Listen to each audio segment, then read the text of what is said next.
El dolor es la manera en la que nosotros se nos presenta el mundo desde que naces. Es decir, desde que nacemos, el dolor te va presentando el mundo. Desde que te empieza a doler la panza cuando sos bebecito y empezás a llorar, es una herramienta fundamental de enseñanza. ¿Cuándo se puede considerar ya un dolor incapacitante? Cuando tú comparas el dolor crónico contra el cáncer es un enanito, o sea, es un enanito. El cáncer representa el 0.4 por 100.000 habitantes. El dolor crónico es 20% de la población, o sea que es verdaderamente un gigante y es un tema mundial.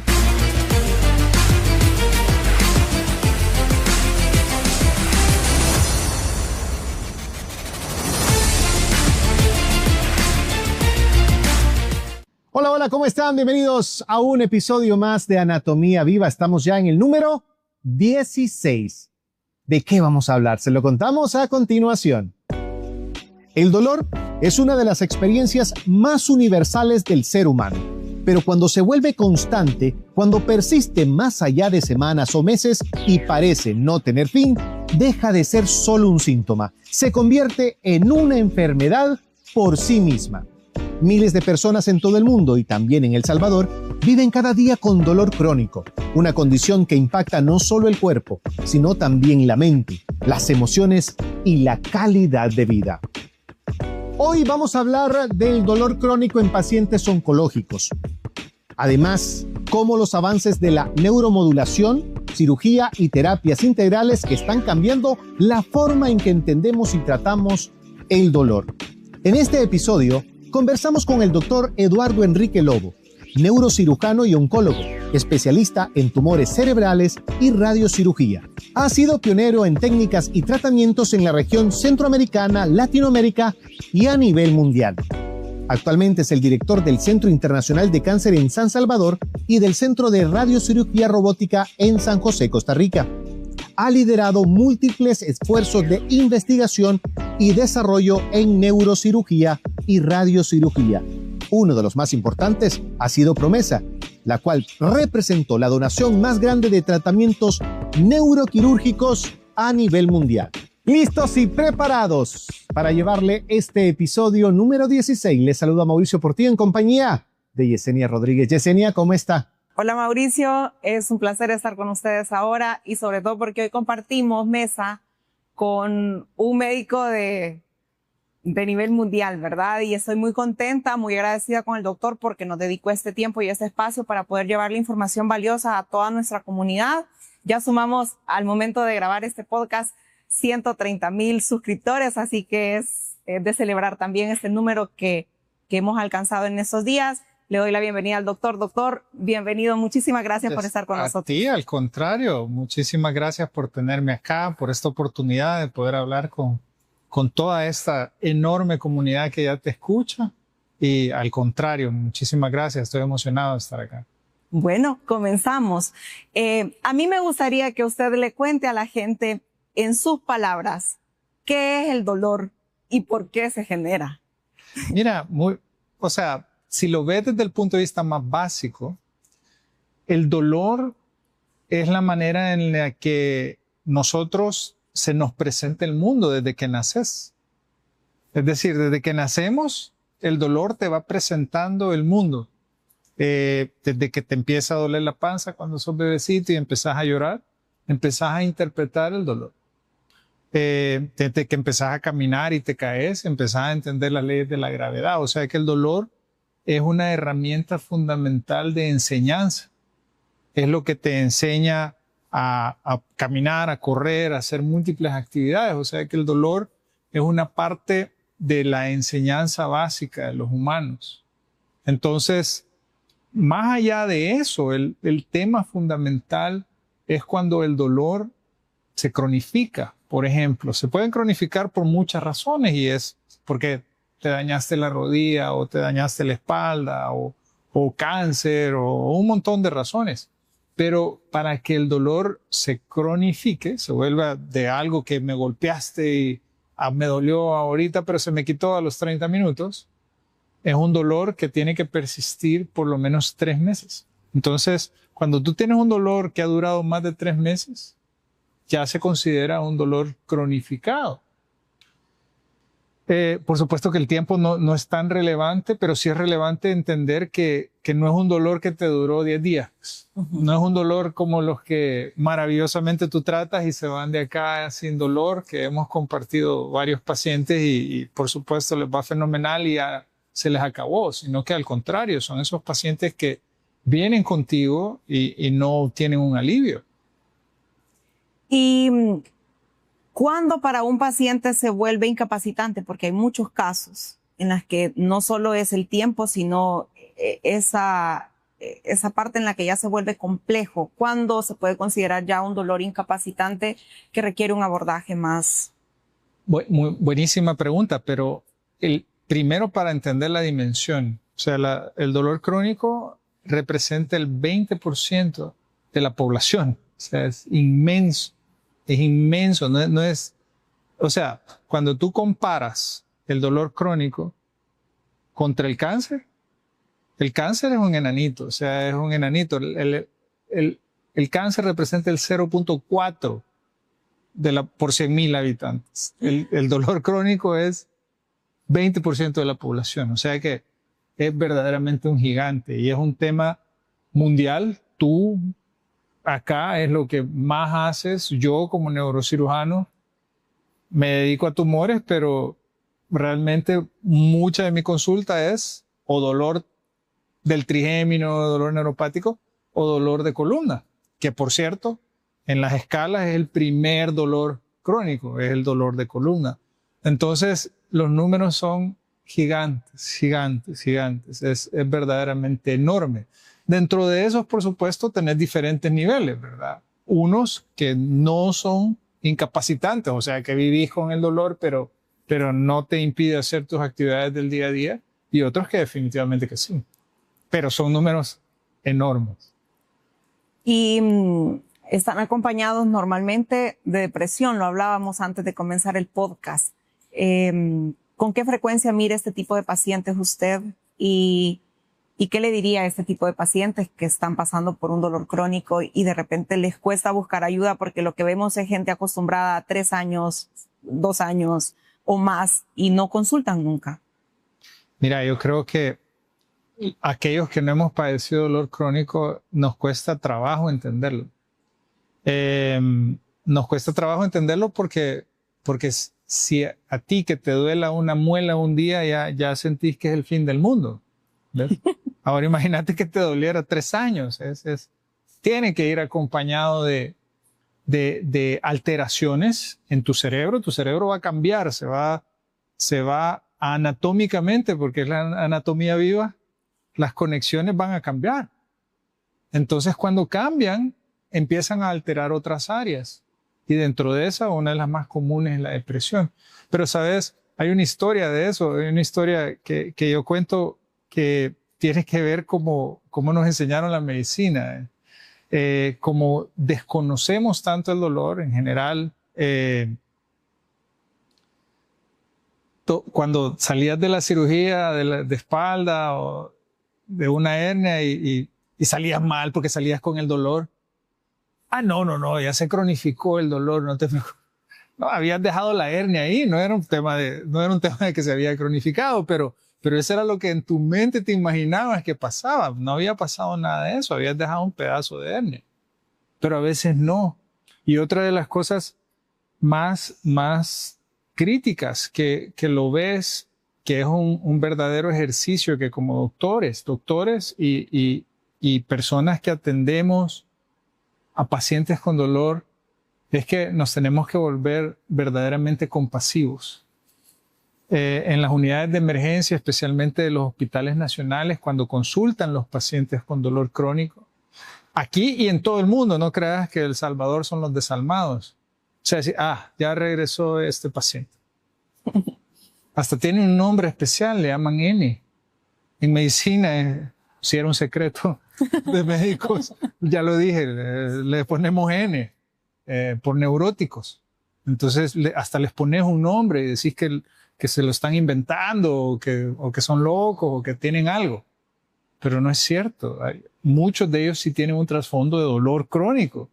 Entonces, regresando a tu pregunta, eso es lo que afecta a tu cerebro, es tu cómo tu cerebro se va cambiando. Y eso es una parte súper interesante porque si lo pensás, el dolor hace tantos cambios que lo vuelve a un nivel ejecutivo en tu cerebro. O sea, se lo transforma. Entonces, a mí me duele la rodilla. A mí me duele la rodilla. Ah, es mi dolor. Ahora es mío. Ya es mío. O sea, no me lo puedes quitar tú, es mío. Ya es algo ejecutivo. Así me identifico con el mundo. Yo padezco de dolor de la rodilla. Entonces, ese es mío. ¿Qué tan difícil es que me quites algo mío que yo he padecido siempre? ¿Ves? Porque ya la interpretación en tu cerebro es otra onda. Ya es tu dolor. Así me identifico con el mundo. Yo padezco de dolor de espalda, entonces no puedo correr. Ay, sí, he escuchado eso muchas veces. Seguro que lo he escuchado muchas veces, por supuesto. Sí. Por supuesto, pero ese es el tema, ¿verdad? Es el tema como efectivamente el dolor crónico altera las vías de respuesta del cerebro, tanto desde el punto de vista emocional como físico, como fisiológico. Hay otro elemento que probablemente se hable de la capacidad de soportar el dolor. Estamos hablando del umbral de dolor, porque muchos pueden padecer de diferentes problemas, de diferentes dolores, pero el umbral en algunas personas es muy distinto. O sea, cuéntenos un poco, desde su perspectiva, de qué se trata también el umbral de dolor. El umbral, yo creo que es mentira. Yo creo que es mentira. ¿Es más psicológico entonces? O sea, no, es que tocaste el tema que tenemos que tocar. Se llama sufrimiento y dolor. Tú puedes tener dolor sin sufrimiento y puedes tener sufrimiento sin dolor. Son dos cosas diferentes y la razón es porque en la anatomía viva llevan dos vías diferentes en el cerebro. O sea, nosotros logramos individualizarlas utilizando softwares especiales y esas son parte de las vías que tratamos, pero podés entender que hay una vía, por ejemplo, que si yo me pincho o me corto, esa vía se va hacia una área de mi cerebro y me dice la intensidad y a dónde me está doliendo. Ese es el dolor. Pero pegadito a esa vía está la del sufrimiento. Entonces yo digo, puya, ¿por qué me corté? ¿Qué catástrofe en mi vida? Entonces ese es el sufrimiento. Y hay una tercera vía que viene de aquí de enfrente. Y esa tercera vía lo que hace es detener el dolor. Avisar que ya se paró, ya está bien y ya no te duele. Entonces es la vía regulatoria descendente, pero al final son esas tres vías. Pero lo que hablabas del tema de que todos los pacientes que llegan conmigo, que es que yo tengo un alto umbral del dolor, son los que menos umbral del dolor tienen, son los primeros que se quejan, ¿verdad? Entonces no creo que haya gente con más umbral del dolor, es simplemente lo que tenés que interpretar que estás viviendo. Yo he visto a gente aguantar dolor muchísimo, sin quejarse, pero ahí la pregunta es si es una filosofía de vida, es un concepto mental, cómo lo aceptas el dolor como una parte natural de la vida, lo aceptas como una catástrofe, lo vas a ver peor. Es decir, hay muchos temas ahí que cortar cuando ves las alteraciones que tienen que ver con la depresión. Hay un trasfondo mucho más antiguo que el dolor.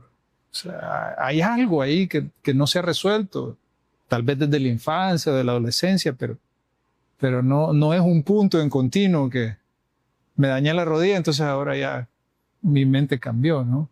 E incluso en la toma de medicamentos, algunos dicen, no, solo este medicamento me llega, dice.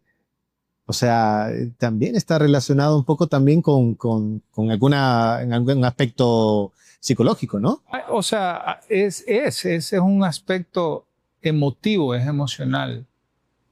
porque tú obviamente estás bajo sufrimiento y querés que el dolor se detenga, ¿no? Entonces, es una cascada de emociones que no solo son la depresión, son muchas otras emociones que están ahí involucradas. Y ya que tocaste el tema de la fibromialgia, por supuesto, hay un componente muy importante de los pacientes con fibromialgia que también se afecta su estado de ánimo. Entonces, eso va de la mano y tenés que trabajar ambos. Tú sos la especialista en eso, pero trabajas no solo su componente físico, sino que su componente emocional. Sí. Si trabajas solo uno, pues no avanzas mucho. Y hablemos ahora de un tema que es uno de sus fuertes y que me llevó a decir, el doctor tiene que estar en el podcast y hablar sobre esto, es sobre el dolor crónico en pacientes oncológicos. Entonces, ¿cómo vive? ¿Qué lo desencadena en realidad este tema? Porque pues es algo de lo que usted ve todos los días y trata todos los días y tiene un tratamiento especial para eso. Entonces, nos gustaría que nos comparta, porque sé que hay muchos pacientes que pueden estar interesados también en el tema. Hablemos sobre eso. Fíjate que el tema del dolor oncológico tiene una relevancia de lo que yo creo que está pasando, sé que está pasando a nivel mundial, de las transformaciones tan rápidas que está generando ahora todo ese AI, inteligencia artificial, pero tiene que ver con una cosa que está pasando especialmente en El Salvador. El Salvador es el país que lanzó y terminó el primer protocolo, que es un estudio de investigación randomizado, quiere decir. O sea, cuando se justifica un estudio randomizado es porque no se sabe el resultado, por supuesto. Entonces agarras un grupo y los tratás y otro grupo no los tratás. Esto está totalmente avalado por todas las organizaciones científicas y por los comités de ética a nivel mundial y porque tenés que saber la verdad por el tema que tú dijiste. Si me tomo esta pastilla, a mí me hace bien. Y si esa pastilla era de sal, por ejemplo, si era un placebo, entonces no puedes saber la efectividad de la otra medicina. Por eso estos estudios son los más importantes, los que científicamente tienen más validez, es cuando comparas un tratamiento contra un no tratamiento, pero bajo condiciones iguales. O sea que lo único que no fue es que el principio activo de la pastilla era sal, que es placebo. Entonces es un estudio comparativo contra placebo. Pero el primer estudio se realizó en El Salvador. Entonces, eso tiene mucho que decir porque hace poco estaba en Suecia y el que inventó la máquina hace 70 años era sueco. Entonces, fundó una empresa enorme que se llama Elekta y fabrican los bisturís de rayo gamma en todo el mundo. Entonces, y muchas cosas más. Pero lo interesante de esto es que los tratamientos que él comenzó hace 70 años eran para dolor crónico. Su máquina, él la diseñó para tratar dolor. Y esa máquina ahora sirve para todo, para tumores, para metástasis, para neuralgia del trigémino, para depresión, para ansiedad, para dolor. Pero él la inventó para dolor. Imagínate, hace 70 años no veías nada, pues, o sea, colocabas esas cosas y no veías nada. Pero a través de la anatomía él podía tratar ciertas áreas del cerebro. Entonces, increíble cómo el círculo se cierra, ¿no? O sea, decís, si pudieras regresar en el tiempo y vas y hablas con el señor sueco y le decís, hey, mira, fíjate que vengo del futuro y en 70 años, en El Salvador van a hacer el primer ensayo clínico randomizado para demostrar lo que tú estás haciendo ahorita. Y les va a tardar 70 años. ¿Qué diría el señor sueco, no? O sea, seguramente al principio lo viera con algo que no creería, pero al final creo que la satisfacción que generaría entender que diste un círculo completo, pasaste de las naciones más avanzadas a las naciones más pobres Y en las naciones más pobres están surgiendo en temas de investigación, en temas de cosas que verdaderamente podemos hacer. Tu fisioterapia, y no es porque estés tú, pero la fisioterapia que se hace en El Salvador es abismalmente superior a la que puedes recibir en los Estados Unidos. Y no hay una razón por qué un centro de fisioterapia en Suiza o en Suecia o en Estados Unidos sea mejor que el que tú tenés. Entonces esa es la democratización que se está dando. Y ahora con toda la inteligencia artificial y robótica que le vas a meter, pues sí, estás ahí. Entonces esa es una larga explicación para llegar al tema de dolor crónico, pero yo creo que es importante poner en el contexto de que El Salvador tiene mucho que ofrecer, tiene mucho que dar. Y eso es un llamado a todos los jóvenes que te escuchan. Y yo estoy hablando de medicina, pero en todas las áreas tiene donde aportar. Es un tema importante lo que acaba de decir. Yo siempre le digo al equipo de fisioterapeutas, es importante estudiar, prepararse, cuestionar. Entonces, y cada vez hacerte las preguntas correctas en el momento correcto para ver cómo podés avanzar, porque cada día podés ofrecerle algo diferente al paciente si te preparás, si investigás y si documentás, porque también esa es una de las cosas más importantes. En fisioterapia nos ha faltado la documentación mucho, ¿verdad? Por eso es que hay países que a veces nos llevan años luz en cuanto al manejo de protocolos, pero es porque la mayoría de fisioterapeutas no documentan los tratamientos que realizan. Y eso es parte del manejo de data que es importante y que usted realmente hace. Y yo admiro mucho porque pues es un científico, pues, o sea, investiga y lo da a conocer, y eso es vital e importante en el mundo de la medicina en general. Doctor, ¿cómo nace esa iniciativa de Promesa?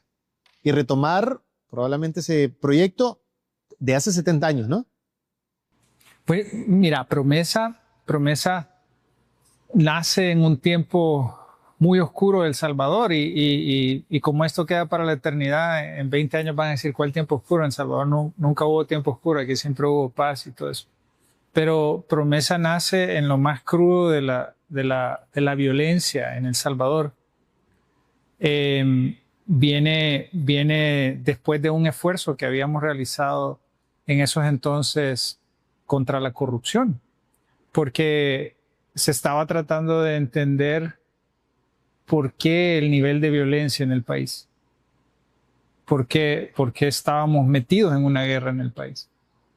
Y el primer estudio no se llamó Promesa, se llamó Gran Corrupción, porque se entendió que la corrupción era el origen de eso. Entonces, se hicieron varias cosas en contra de la corrupción, pero una de las cosas hermosas que salió de ese esfuerzo fue Promesa. Y Promesa, lo que significa por las siglas, es protocolos en radiocirugía, en oncología, y la O tenía que ver con metástasis, que son cosas que se te van al cerebro porque te dio cáncer de mama. También tenía que ver con glioblastoma multiforme, que es un tumor que ahí nace. Luego la M, que tenía que ver con las metástasis, la E era epilepsia. S es trastorno obsesivo compulsivo y A es analgesia, todo lo que tiene que ver con dolor. Wow. Entonces, la idea de Promesa era transformar a El Salvador utilizando la ciencia. Esa visión que todo el mundo tenía de El Salvador, que aquí solo mareros habían y que todo estaba mal. Promesa, el objetivo que tenía era ayudar a cambiar la visión de que en El Salvador no solo había mareros, había ciencia. Entonces se llamaba Más Ciencia, Menos Violencia. Promesa, protocolos en radiocirugía. Fue una donación de $1.6 millones. Y ha sido la donación más grande que se ha registrado para radiocirugía en el continente, para identificar esto. Y de Promesa, de la A, de eso de la analgesia, nacen los protocolos de cáncer, de dolor. Entonces el fruto final de Promesa, que comenzó con la lucha en contra de la corrupción, ha sido el primer estudio randomizado para el tratamiento del dolor en pacientes con cáncer. Entonces ahí es como se cierra el círculo, ¿no? Todos los círculos se tienen que cerrar porque suena bonito que se cierren. Que no queden abiertos. Pero qué espectacular, ¿verdad? Usted escucha la palabra promesa y no dimensiona todo lo que significa hasta que ya el doctor lo explica. Y qué bonito, de verdad, no sabía yo. Eso sí es nuevo para mí. Sí, es una historia de esas ocultas ahí, pero eso es lo que significa. Y eso es lo que de ahí nace. ¿Y cuáles han sido los resultados obtenidos como parte de estos protocolos, de estos programas que ha tenido con los pacientes? ¿Algunas experiencias que pueda contar? Mira, todas han sido increíbles porque han catapultado al país a nivel mundial. O sea, el mundo conoce de El Salvador en radiocirugía. Entonces es un club muy selecto del mundo que sabe sobre El Salvador, ¿verdad? Porque pero también los conocen por las playas y otras cosas, pero por esa área en particular, sí, El Salvador se conoce y fue en gran parte por esos protocolos. Entonces, una de las experiencias más grandes es que estábamos con mi esposa, ahora estábamos en Francia, estábamos viendo a un doctor muy famoso francés explicar sus protocolos, y ahí es donde nace la idea. Dice, mira, ¿y por qué en El Salvador no podemos hacer eso? Ahí está la máquina, un montón de gente va a tener que trabajar de gratis, ocupémosla. Entonces así fue como se empezó a buscar las donaciones y todo lo demás. Pero desde esos entonces comenzamos con pacientes con cáncer. Pacientes con cáncer y con dolor crónico. Y los resultados eran bastante consistentes. Teníamos como un éxito del 60-70%. Y eso no suena espectacular, pero hay que recordar que eran pacientes con cero posibilidades. O sea, estos pacientes están con morfina, están con todo lo que te puedas imaginar y aún así tienen dolor. Sí. Entonces, si llegabas al 50%, sí, es una ganancia enorme. era enorme. Y eso todavía lo sigo diciendo en los congresos. O sea, cuando me toca hablar de ese tema, que casi es el único tema que me piden hablar ahora. Antes como operaba tumores, por favor, hable de tumores. Ahora no, solo de esto. Pero yo les decía, mira, aunque fuéramos mediocres y tuviéramos el 50%, fuera una maravilla, porque es mejor que cero, definitivamente. Entonces, pero no, los resultados oscilan entre el 70% más o menos. Tanto en dolor por cáncer, que el dolor por cáncer ahí sí realmente necesitas compasión, ¿sabes? Porque eso sí es un mensaje importante. El mundo médico, los gobiernos, las sociedades, hemos perdido nuestra compasión con la gente con cáncer, porque pensás y decís, no, ya se va a morir. Póngale morfina. Entonces, y ese mecanismo de autoprotección de los médicos es así. Llegó a la emergencia, no, pero tiene cáncer. Ponerle morfina. Entonces, nos hemos acostumbrado a eso.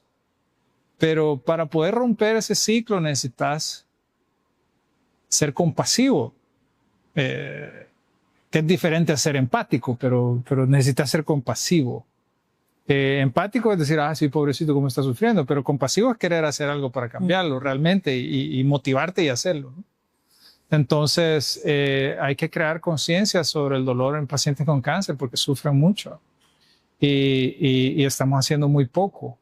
No solo en El Salvador, a nivel mundial. Esto es un problema mundial. En los países más sofisticados del mundo que te imaginas. Por eso se inventó en parte la eutanasia, ¿no? O sea, entonces... Ya sufres mucho, la calidad de vida está deteriorada y lo veían como una alternativa. Pero hoy tenemos una nueva alternativa. ¿Y yo creo que sí, tengo la esperanza de que y afortunadamente así ha sido, ya se empezaron a incorporar las grandes universidades norteamericanas y europeas a entender mejor esto. Ya empezaron a hacer ensayos mucho más grandes que los que nosotros hicimos acá. Pero las bases estaban sentadas desde hace 70 años con ese señor sueco. Otros autores llegaron pero tenía un ciclo esto de la investigación del dolor con estas máquinas de Gamma Knife o radiocirugía. Y era que cada 10 años surgía alguien y decía, yo traté como 2 o 3 pacientes y volví a caer el entusiasmo. Y a los 10 años, yo volví a tratar y volví a caer el entusiasmo. Pero por promesa, ese entusiasmo verdaderamente empezó a agarrar tracción, la gente empezó a creer que era factible, se ha pedido asesoría a El Salvador desde UCLA y otros centros para poderles ayudar o a entender qué es lo que estamos haciendo. Entonces, ahí va. Yo creo que ya hay un verdadero entusiasmo generalizado a nivel mundial para entender cuál es la efectividad. Y eso va a necesitar cientos de pacientes. Entonces, pero está pasando y eso es bueno, buenas noticias para los pacientes. Sí, sobre todo porque es una población que sí sufre. O sea, realmente no es solo el dolor, como lo decíamos al principio, sino también el sufrimiento y poder brindar una alternativa distinta. O sea, para mí siento que es muy valioso porque al final el dolor es de las cosas más desgastantes que existen para el ser humano. O sea, ya a larga data es algo que afecta de manera considerable todo el entorno y no solo al que lo sufre, sino al que la acompaña también. Porque se ve todo el círculo social de estas personas también afectado. Que prácticamente decir cáncer es una sentencia de muerte. O sea, para muchos, y es realmente una palabra fuerte, es una que a cualquiera que lo escucha le asusta. Sin duda, y mira, y qué bueno que tocaste ese tema porque yo me acuerdo cuando me formé, fui al MD Anderson, fui a la primera charla que te da introductoria, y se paró alguien y dijo, alégrense porque en su vida, o sea, en nuestra vida, era casi de mi edad, entonces en nuestra vida vamos a ver la cura del cáncer. Entonces, yo dije, pues, Tamara sí que se ha creído el Kool-Aid, ¿verdad? O sea, se lo cree, pero ahora sí te puedo decir con esperanza, más que, esperanza con conocimiento, ¿no? Pero yo sí creo que estamos relativamente cercas a muchas curas del cáncer y si no curas, a sobrevidas enormes que antes no lo sabías. Entonces ese término de sentencias de muerte creo que ya va a ser parte de la historia. El SIDA una vez fue una sentencia de muerte, ahora es una enfermedad crónica. Uh-huh. No tiene una correlación con el cáncer, pero es un ejemplo que el cáncer que considerábamos letal puede ser que dentro de los próximos 5 o 10 años no sea letal, sea una enfermedad crónica. Y eso es lo que estos avances enormes en inteligencia artificial estamos viendo, ¿no? Entonces, hay cosas interesantes ahí. Si hablamos así en términos sencillos, así como usted nos está explicando, o sea, ¿qué tan cerca estamos justamente de encontrar una cura al cáncer? Ahí sí, vamos a necesitar más tiempo, entonces. Vamos a necesitar más tiempo. Mira, todo eso tiene que ver en mi mente, pero obviamente esperanza y conocimiento, ¿no? Pero tiene que ver con conceptos de superinteligencia artificial. Tenés inteligencia artificial y superinteligencia artificial. Entonces, se espera que la inteligencia artificial llegue a superinteligencia artificial. Nadie sabe cuándo, pero o pasa tan rápido como en los próximos 2 a 5 años, o pasa tan lento como la próxima década. Pero de que llegamos en 10 años, llegamos. Entonces, básicamente, la superinteligencia piensa como un cerebro. Ya tiene capacidad de integrar diferentes ideas, conceptos, para crear nuevas cosas. Pero más allá de eso, ya lo que estás viendo ahorita en inmunoterapia, que existe en el país, no tanto como los Estados Unidos en Europa, pero existen, están prolongando las vidas de cánceres que antes los pacientes vivían 4 meses, 5 meses. Ahora ya los están viviendo 6 años, 7 años, 8 años. O sea, verdaderamente transforma eso. Ahora, ¿cuál es el truco, no? El truco es que son extremadamente caras. Un tratamiento de eso te puede costar entre 100,000 y 200,000 dólares al año. ¿Quién lo puede pagar? Por lo menos de este lado del charco. Y en los Estados Unidos lo pueden pagar, pero las aseguradoras. No el paciente en sí tampoco. Entonces, ahí hay mucho de la necesidad de lo que el gobierno tiene que hacer para poder que estas medicinas estén disponibles en El Salvador, que ya existen, no te estoy hablando de 5 o 10 años. Yo quiero hacerle una consulta y es que es un tema que cada vez que lo tocamos en el canal siempre hay mucha gente preguntando en todo el mundo y es sobre la neuralgia del trigémino. O sea, de verdad es un tema que si bien es cierto, las estadísticas dicen que es un número pequeño, pero parece que esa población está permanentemente buscando alternativas. Y lo digo porque se disparan las vistas en este tipo de consultas. Gamma Knife no funciona para esto. Claro, por supuesto. Fíjate que neuralgia del trigémino es de los temas que más hemos estudiado.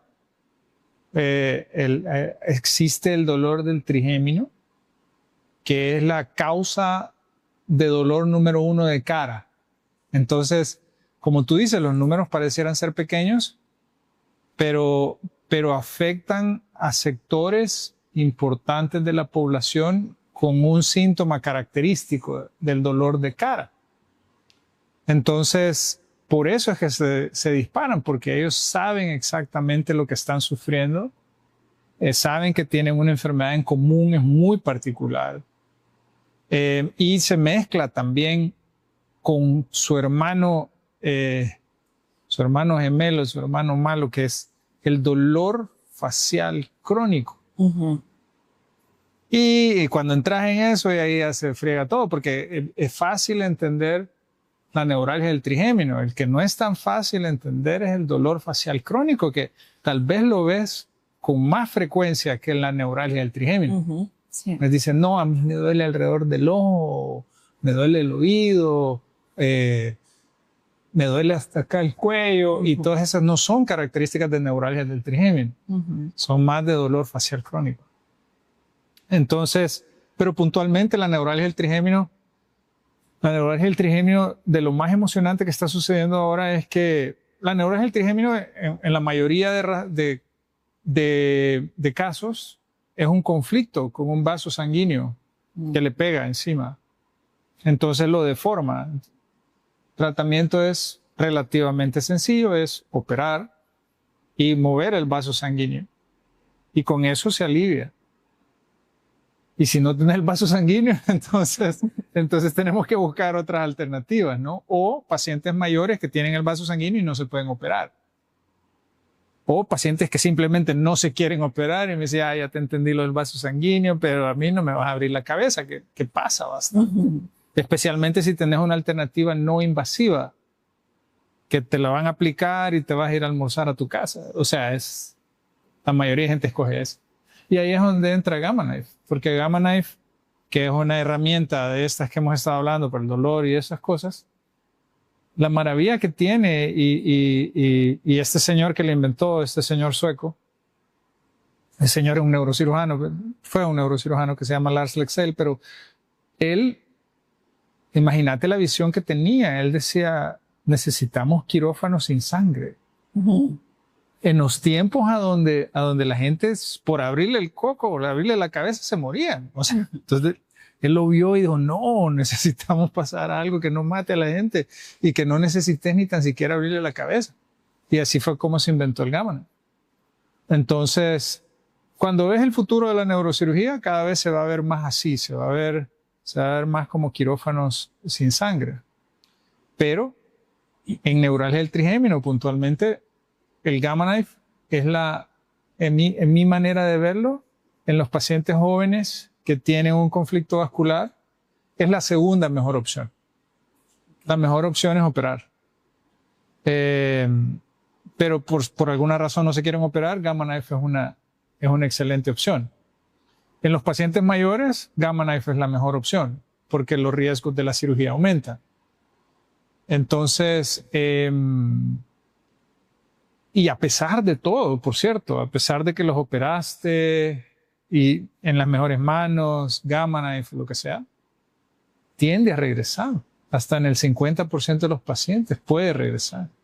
Entonces, por eso es que hay bastantes círculos de apoyo de neuralgia del trigémino, porque a pesar de que moviste el vaso, puede regresar. A pesar de que le diste Gamma Knife, que es uno de los tratamientos mejores del mundo, el dolor puede regresar. Y regresa en una población importante. Eso simplemente te explica que no todos son curables, ¿no? Doctor, ¿y cuáles son quizás las causas más frecuentes? Y a ello podemos sumarle cuál es la más extraña de todas. Fíjate que hay de las más frecuentes el vaso sanguíneo por lejos, pero le sigue otra que son tumores. Los tumores son unos tumores benignos que comprimen el nervio. Entonces, siempre que hay neuralgia del trigémino, y eso, qué bueno que lo mencionaste, porque siempre que hay neuralgia del trigémino, el primer estudio tiene que ser una resonancia magnética. Ese es el primer estudio. Pero la mayoría de pacientes ahí están con múltiples medicamentos y nunca les han hecho una resonancia magnética. Y hay cosas que puedes encontrar cosas, y eso sí se curan. Si yo le quito el tumor y le quito la compresión, pues se curó. Así hay otras cosas que puedes quitar y curar al paciente. Ahí sí realmente lo curaste.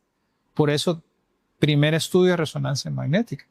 Hay otras enfermedades como esclerosis lateral amiotrófica.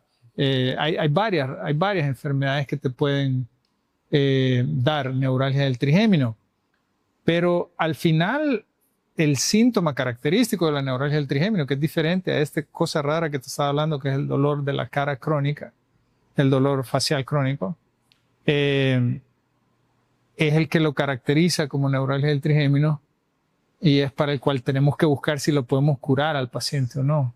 Es un tema bien interesante y ojalá que si ustedes que nos están viendo se sienten identificados, pues puedan buscar apoyo. Ya saben que aquí en El Salvador tenemos un pionero y pueden consultar. De hecho, les vamos a dejar en la descripción el canal también del doctor. El doctor tiene un podcast con un matiz un poco distinto, pero sin lugar a dudas puede llegar a compartir con ustedes información y si consultan sabemos que él estará siempre disponible para las personas que necesiten apoyo con este tipo de tratamiento. Gracias. Cuéntanos un poco de su podcast. Antes de irnos a pausa, cuéntanos un poco de qué habla y puede también buscarlo. ¿Cómo lo puede buscar? Se llama Neurocirujano al Desnudo. ¿Qué mejor nombre que ese? Así se llama, Neurocirujano al Desnudo. Pero Neurocirujano al Desnudo es un proyecto tal vez uno de los más importantes que he hecho, ¿sabes? No te puedo, como no ha terminado de salir, ya se grabó, son 6 capítulos, pero Neurocirujano al Desnudo es para mí el proyecto más crítico y más importante que tenía que hacer. Es tan importante que ya después de estos 6 capítulos ya me puedo ir en paz. En serio. Es así de, es como así escribir un libro, digamos. No sé si está relacionado, pero puede ser. Es haber dejado un mapa. Pero no te voy a hacer el spoiler alert. No te voy a hacer el spoiler alert, pero es un mapa, eso es lo que es. Entonces, súper contento de haberlo terminado. Estaba nervioso de no poderlo terminar por razones que ahí se explican, pero lo pude terminar y está disponible en TikTok, en YouTube, en Spotify, en Apple Music. Entonces, escúchenlo y espero que pueda servir. Nosotros vamos a hacer una pequeña pausa, pero enseguida regresamos con más de Anatomía Viva, episodio número 16. Pausa, ya venimos.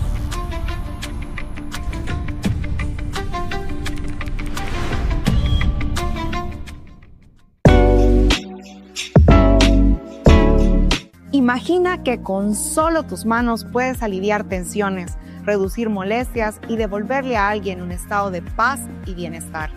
Esto es en esencia el masaje terapéutico. una práctica que busca restaurar el equilibrio y aliviar el cuerpo, trabajando con las zonas que acumulan más tensión, como los músculos, tendones y tejidos blandos. A través de movimientos y técnicas cuidadosas, el masaje terapéutico no solo ayuda a aliviar dolores físicos, sino que también libera el estrés y contribuye a la salud integral de quien lo recibe. Es una manera de brindar alivio y cuidado desde el contacto humano, promoviendo tanto el bienestar físico como el emocional. Esta práctica combina diversas técnicas provenientes de tradiciones como el masaje sueco, el masaje de tejido profundo y la reflexología, entre otros, para ofrecer una experiencia completa de sanación y relajación.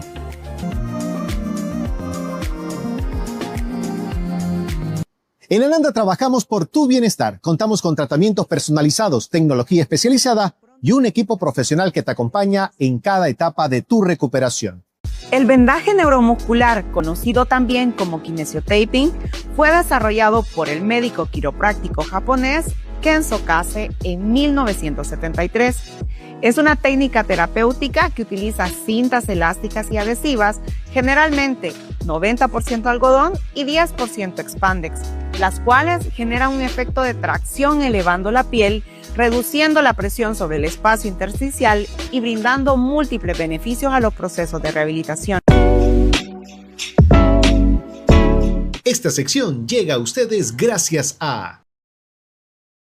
Estamos de regreso con más en Anatomía Viva. Seguimos descubriendo sobre este tema interesante. Ojo con todo lo que se viene a continuación, Yesenia. Si yo le quiero consultar al doctor, le comentaba que tenía una amiga que fue diagnosticada con cáncer de cervix y pues obviamente estuvo en radioterapia, quimioterapia, braquiterapia y ella ha quedado con un dolor crónico en los miembros superiores, inferiores, una especie de fatiga también crónica que le acompaña, pero hay mucho dolor, o sea, ella permanece con dolor. ¿Por qué suceden estos cambios? Sí, lastimosamente eso habla de todavía lo primitivo que son los tratamientos que actualmente podemos ofrecer, ¿no? Y ahí está la esperanza de lo que hablaba, de cómo eso está cambiando radicalmente y ojalá cambie lo más rápido posible, pero si lo interesante de la quimioterapia es que la quimioterapia viene de la época de la guerra, de la Primera y Segunda Guerra Mundial. Entonces, es un agente, o comenzaron como agentes, que el objetivo en oncología, especialmente radioterapia y quimioterapia, básicamente tenés tres herramientas. Tenés la quimio, la radio, cirugía. La cirugía es, ahí está, lo voy a cortar y lo voy a sacar. Entonces, es eliminar un cáncer por vía de cuchillo. La quimio, el concepto era que le voy a insertar al cuerpo algo parecido a un veneno y con ese veneno, o veneno quimioterapéutico, pero el concepto era ese. Voy a matar al tumor, sé que le voy a hacer daño a las células buenas, al resto del cuerpo, porque se te entra por la vena o tomado, entonces se va a todo tu cuerpo. Pero la esperanza es de que el cuerpo sana más rápido que el tumor, entonces el tumor se muere a pesar de que el cuerpo sufre un montón. Entonces se tiene que recuperar el cuerpo del daño que se le hizo por la quimio curando el cáncer. Entonces es un agente crítico en el cáncer, pero por sus características produce efectos adversos o efectos no deseados, por así decirlo. Y uno de esos, de los más importantes, es alteraciones a nivel del sistema nervioso, o sea, los nervios propiamente tal, son dañados por la quimio. Y esa es la famosa neuropatía, neuritis, post-quimioterapia. Con la radioterapia también la puedes ver, pero es más localizado. Por ejemplo, si te radiaron en las máquinas más antiguas, ahora por lo menos, bueno, tú sabes, ya dijeron que dirijo el Centro Internacional de Cáncer, con esas las ves menos, pero si tú irradias una zona, por ejemplo, para cáncer de mama, en las máquinas más antiguas irradiabas los nervios de ahí, el plexo braquial, y podía generar dolor. Entonces, es un efecto secundario no deseado de las medicinas y lastimosamente muchas veces puede tener un efecto crónico. O sea, que dañó los nervios de una manera irreparable, porque el tejido nervioso, a diferencia del hígado, no se recupera tan rápido o no se recupera a punto. ¿Hay algún tipo de terapia regenerativa o de neuromodulación que pueda ayudar a regenerar justamente Fíjate que ese es mi última fase de mi vida profesional. Es esa. Pero ya, digamos, ahorita, así como un partido de básquetbol, ya estoy entrando en mi último cuarto. En el último cuarto. En el último cuarto. Entonces, en esa fase, en mi último cuarto, por lo menos quiero dejar sentadas las bases de lo que acabas de mencionar. Creo que estos 3 cuartos anteriores era la duda de si podíamos quitar tumores, si podíamos operar tumores, si podíamos hacer este tipo de cosas. O hernias o problemas de la espalda. Pero tú decías, mira, quedó perfecto, aquí le quité todo el tumor, ahí está la resonancia, pero el daño que ocasionó el tumor o a veces tu cirugía. No, pues sí, pero le quitamos el tumor, similar al aspecto de la quimio y la radio que estaba explicando, ¿no? Entonces, pero no, o sea, yo creo que ese es el paso evolutivo, que es lo que sigue, que sigue más allá de quitarle el tumor. ¿Cómo lo recuperas? Uno, a través de una excelente fisioterapia, pero aún a pesar de una excelente fisioterapia, puede ser que el daño sea tan grave que no sea recuperable por fisio. Entonces ahí es donde entran todos los conceptos de neurorestaurar o neuroregenerar. Regenerar algo que estaba muerto en el cerebro o donde sea. O restaurar, como restaurar la visión. ¿Me entendés? Pero estoy hablando de los ciegos, entonces, ¿cómo restaurar la visión en un ciego? Entonces, la tecnología nos está permitiendo llegar ahí y yo creo que eso es lo que me queda en este último cuarto. O puede ser en el overtime también, la oportunidad, hablando y siguiendo la analogía, ¿no? del básquetbol. O por lo menos yo no lo voy a hacer, lo van a hacer otros. Pero va a sentar las bases. Va a llegar. Sí, sin duda, sin duda. Hablemos, doctor, de la importancia del ejercicio, porque usted es un hombre muy activo, hace ejercicio, a veces le está dando consejos a la gente mientras está haciendo deporte. ¿Qué le puede decir a la gente que está cursando por un cuadro de cáncer con relación al ejercicio? Mira, el ejercicio en el caso extremo, como en el cáncer, hay de cáncer a cáncer, ¿no? Pero el ejercicio naturalmente tú sabes que hace que tu cuerpo actúe diferente, actúe mejor, tenga más energía, tenga un mejor estado de ánimo.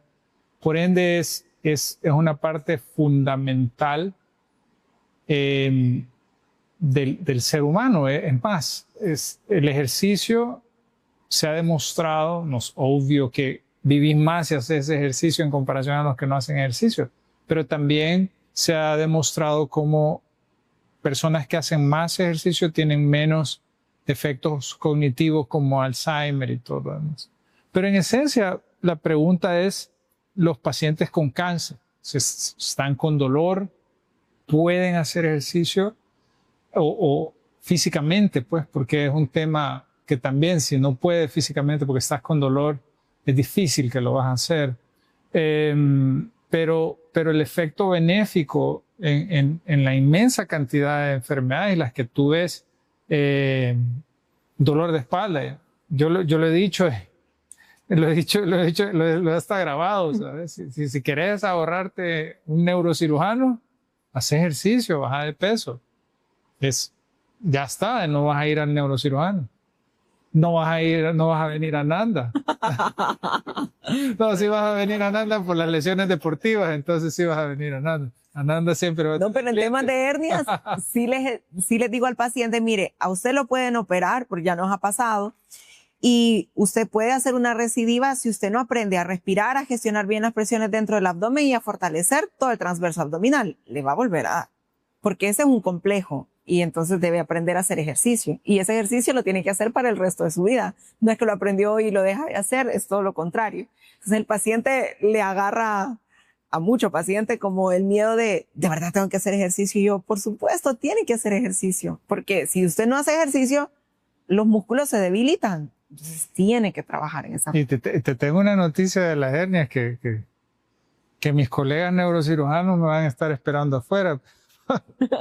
De todo el mundo, por cierto. Es la cirugía que más se practica en neurocirugía. Hernias de discos. Pero fíjate que me he ido dando cuenta que la mayoría desaparecen solas. Que no necesitan cirugía. Pero no les damos suficiente tiempo. Le decimos al paciente, mire, tiene que operar o lo que sea. Pero la mayoría de hernias yo ya no las opero. Es más, le digo al paciente, miren, no se opere. Haga ejercicio, baje de peso, tome medicina, veamos qué pasa. Si no, probemos con un bloqueo. Y si no, pues lo operamos. Hay pacientes que entienden eso y me dicen, puya, pero yo me quiero recuperar rápido. Bueno, opérate. Pero ya es opcional. Antes, al principio de mi carrera, en esos primeros 2 cuartos, por chistear, solo veía una hernia y te mandaba a cirugía. Entonces, y sí, mi filosofía ha cambiado radicalmente y creo que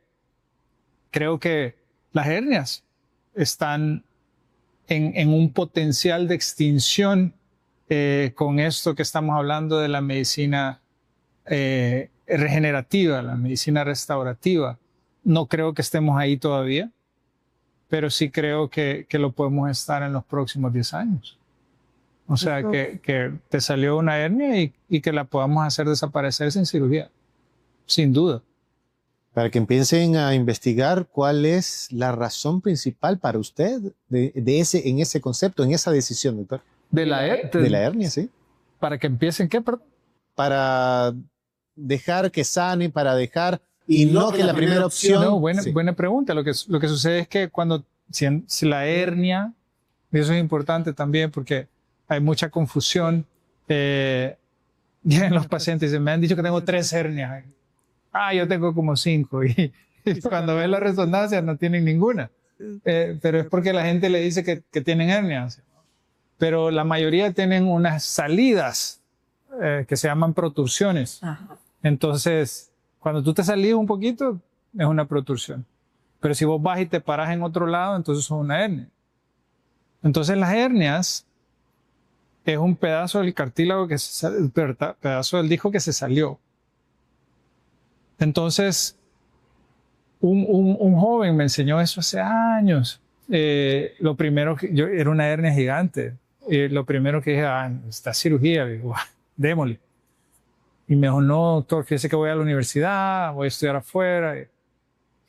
Uy, hermano, no sé si vas a aguantar, pero bueno, dale. Y regresó al año. Y yo te lo prometo que yo pensé que se había operado. Nadó, bajó de peso. ¿Y qué pasó? Le dije, no, nada. Se me quitó el dolor y me desapareció. Le hice una resonancia. Ahora ya no les hago porque sé que desaparece. No tenía ya una hernia. Yo lo he visto muchísimas veces. Desaparecen. Porque se reabsorben. Entonces, si les da suficiente tiempo, se reabsorben. El tema fundamental es controlar el dolor. Y si la mayoría de veces lo logramos controlar con medicina, fisioterapia o bloqueo, pues. Ya en aquellos que no logras o que hay déficit neurológico muy marcado, lo que sea, bueno, tal vez ahí ya es el candidato ideal para la cirugía porque le va a ir perfecto. y no va a haber ese regreso del dolor, porque ese es el paciente que necesitaba la salud y le fue muy bien. Pero si me haces apostar ahorita, de 20 pacientes, ¿cuántos deberían de ir a cirugía? Te diría 1, tal vez, o 2. Creo que la inmensa mayoría no debería ir. Sí, hemos tenido la gran oportunidad de tratar algunos casos específicos. Cuando nos especializamos nosotros en suelo pélvico y vimos el conjunto completo de la musculatura y cómo todo funcionaba y cómo se relacionaba el diafragma con el resto de músculos y con toda la zona core y el suelo pélvico en general, comprendimos también la importancia que el paciente debía aprender a respirar nuevamente, que era algo tan vital e importante. Me tenés que enseñar a mí porque... Sí, y que aprendieran a fortalecer esa musculatura y con pequeñas cosas que fuimos agregándole al abordaje que se le daba a fisioterapia, luego hicimos toda una revolución en ese tema, o sea, cómo el paciente iba mejorando. De hecho, tenemos una resonancia de un paciente previo al tratamiento y posterior al tratamiento que se le mandó y los resultados eran extraordinarios, pues, o sea, realmente no hay otra manera de decirlo. Y está jugando fútbol otra vez porque le habían dicho que nunca iba a volver a jugar fútbol. Entonces... Y ese es un tema, fíjate, porque también a mí me preguntan, no, es que...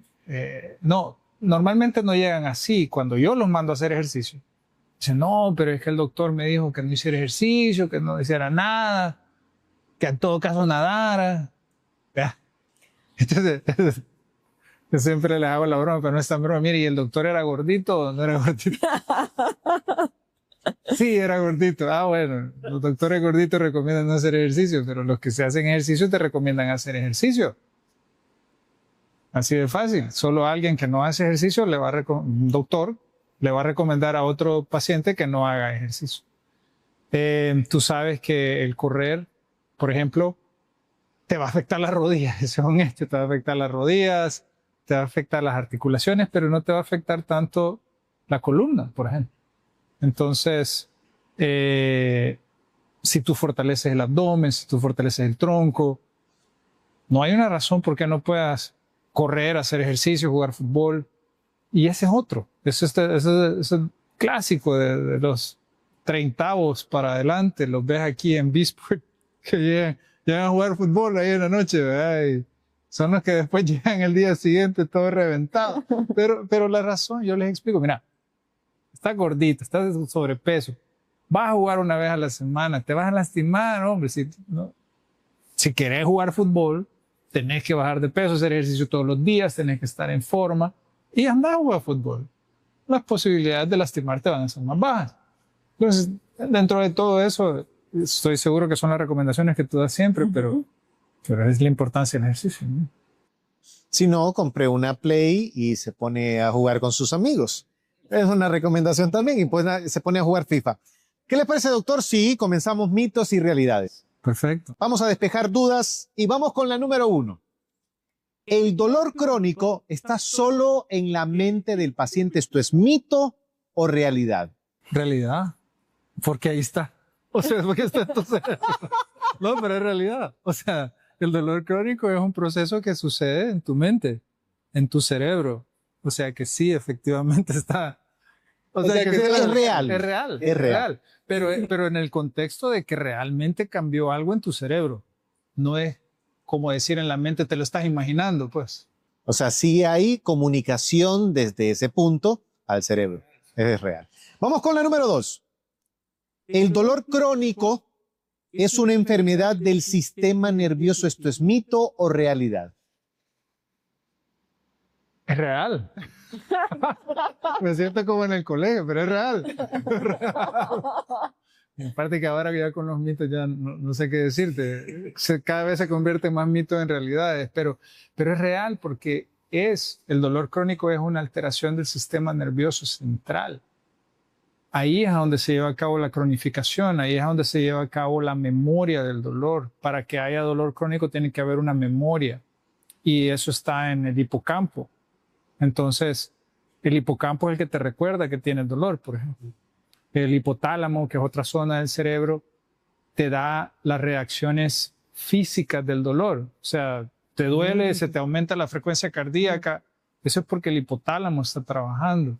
Entonces, sí, efectivamente es una enfermedad del sistema nervioso central, aunque haya sido la rodilla, porque de la que te comenzó. Pero... Sí, exactamente. Estamos hablando de la derecha. Vamos con la número 3. El manejo exitoso requiere un enfoque multidisciplinario. ¿Esto es mito o realidad? Ah, total, real, no sé, real. Necesita fisioterapia. Estar en comunión y todo, obviamente, todas las disciplinas. Pero el dolor crónico, ¿sabes? Sí necesita, nosotros lo hemos incorporado en la mayoría de pacientes que van a terapias avanzadas, necesita evaluación por neuropsiquiatría.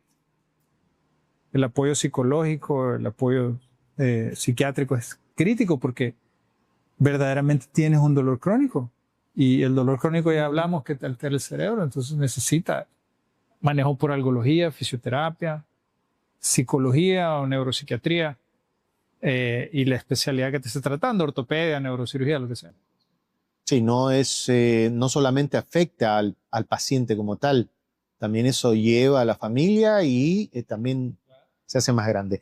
Vamos con la número 4.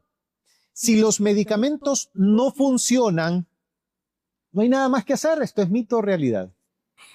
No, ese es un mito, ¿no? Porque hay diferentes fases de tratamiento del dolor. Puede ser que no te funcione, por ejemplo, porque tenés una hernia, que es lo que hablamos, y no se reabsorbió. O sea, le dimos medicinas y ahí está, y te está generando el dolor porque hay un efecto físico dañando un nervio. Entonces, para eso tienes que buscar otras alternativas, que el medicamento ya no va a ser efectivo.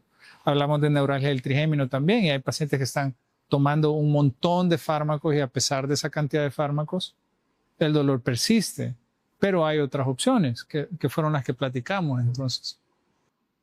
Que podemos retroceder para que usted pueda ver nuevamente esa explicación. Vamos con la número 5.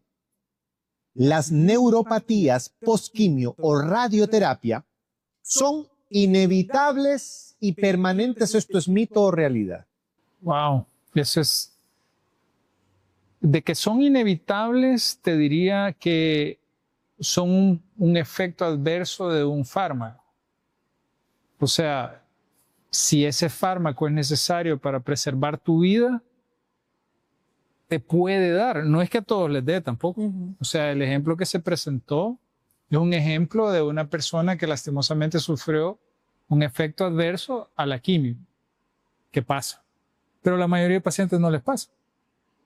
Entonces, cuando pasa es porque es un efecto adverso a una medicina o una terapia que sucede, ¿no? Y que no todos los cuerpos responden de la misma manera. Claro. Y afortunadamente no pasa en la mayoría. O sea, es un evento raro. Bueno, hemos despejado dudas, doctor. Y ahora, si es muy amable, nos puede regalar unas perlas de sabiduría con conclusiones. No tengo ninguna de esas que dar.